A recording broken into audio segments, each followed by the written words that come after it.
పురాలోకల్ హైదరాబాద్ లో అక్రమంగా రోహింగ్యాలు నివసించడంపై కేంద్రం సీరియస్ గా ఉంది.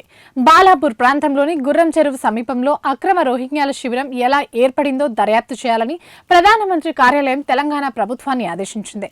ఈ విషయంలో తగిన చర్యలు తీసుకోవాలని సూచించింది.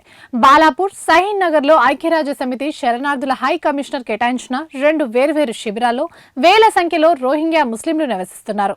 అయితే వీరి జనాభా పెరుగుతున్న కొద్దీ వారు విస్తరించి స్థానిక రాజకీయ నాయకుల సాయంతో చెరువు ప్రాంతంలో నిర్మించిన గుడిసెల్లో నివసించడం ప్రారంభించారు.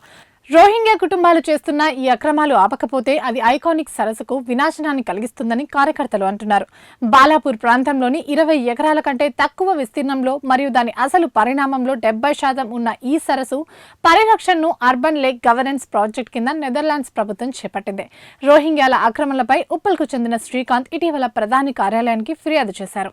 రోహింగ్యా శరణార్థుల అక్రమాలకు సంబంధించి గతంలో నమోదైన ఎఫ్ఐఆర్ కాపీని కూడా ఆయన జత చేశారు. సొసైటీ టు సేవ్ వాటర్ చెందిన శ్రీకాంత్ ఈ చెరువు పరిరక్షణ ఎలా దెబ్బతింటుందో తెలిపారు. అక్రమదారులు ఇక్కడ అక్రమంగా వేసిన గుడిసెలను కూడా అద్దెకు ఇస్తున్నారని చెప్పారు. ఈ చెరువులో అక్రమాలు ఉన్నాయని అటు రెవెన్యూ అధికారులు కూడా అంగీకరిస్తున్నారు.